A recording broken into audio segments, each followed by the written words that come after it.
बच्चों आज का टॉपिक है रचना के आधार पर वाक्य भेद। आपने 9th क्लास में अर्थ के आधार पर वाक्य भेद पढ़े होंगे। 9th में था, 10वीं में है आपके रचना के आधार पर वाक्य भेद। पहले हम पढ़ चुके हैं, आज एक बार फिर दोबारा से रिवाइज करेंगे क्योंकि परीक्षाएं पास आ रही हैं। रचना के आधार पर वाक्य के 3 भेद हैं, जैसे कि आप यहां देख पा रहे हैं, सरल वाक्य, संयुक्त वाक्य और मिश्र वाक्य। ठीक है, अब आप एक एक की पहचान देखिए।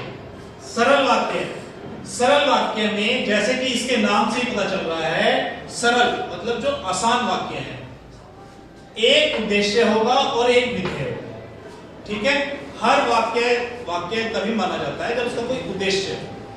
तो इसमें एक उद्देश्य और एक विधेय होगा। उदाहरण के रूप में आप वाक्य देखिए, मेरी काली बकरी खेत में चर रही है।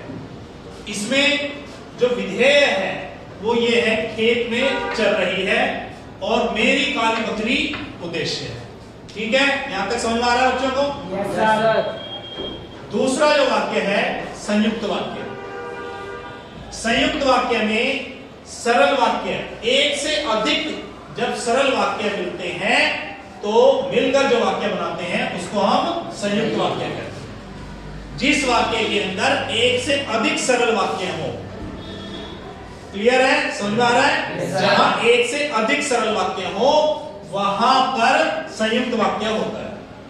अब इसकी एक पहचान और भी है, सरल संयुक्त वाक्य को समानाधिकरण योजकों से जोड़ा जाता है। अब आप सोच रहे होंगे समानाधिकरण योजक क्या होते हैं?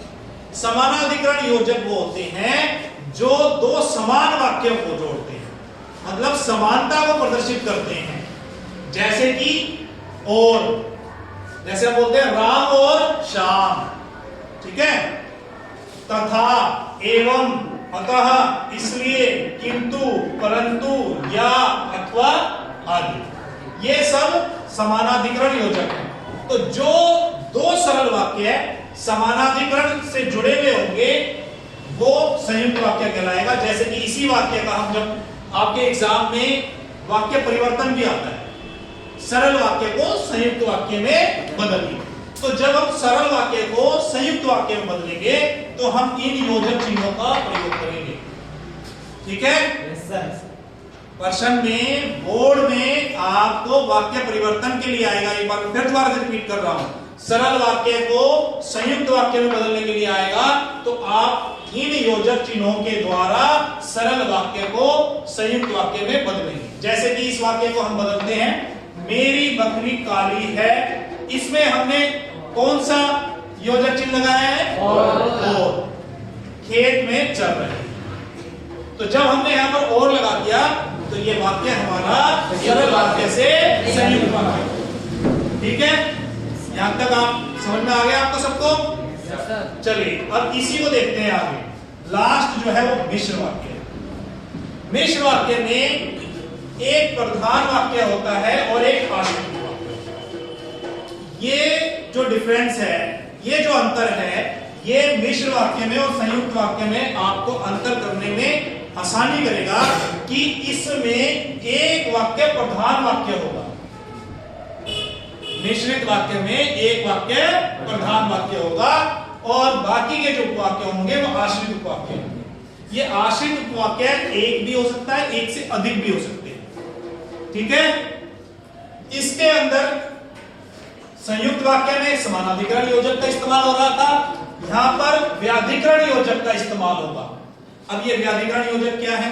व्याधिकरण योजक वो होते हैं जो आश्रित उपवाक्यों के लिए इस्तेमाल होते हैं, जहां पर दोनों वाक्य में समानता ना हो और उनके बीच में उनको जोड़ने के लिए प्रयोग किए जाते हैं, उनको व्याधिकरण योजक कहते हैं। जैसे कि, जो, जितना, जिसने, जो कि, जब तब, यदि, तो, क्योंकि, इसलिए, ये सब व्याधिकरण योजक हैं।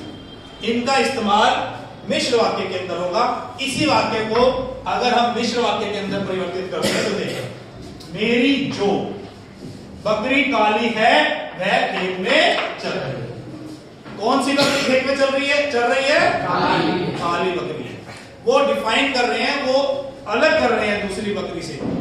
ठीक है, समझ में आ गया आपको? Yes sir. इस प्रकार आपको 3 ये वाक्य के भेद हैं, सरल वाक्य, संयुक्त वाक्य और मिश्र वाक्य। परीक्षा में जो सवाल पूछे जाते हैं अक्सर वो ये पूछा जाता है कि भाई आप संयुक्त वाक्य को मिश्र वाक्य में बदलिए, तो आप उसमें से और हटा देंगे और वह जो का इस्तेमाल करते हुए जो भी इनमें से व्याधिकरण योजक जो उसमें लगेगा उसका इस्तेमाल करते हुए उसको मिश्र वाक्य में बदल देंगे।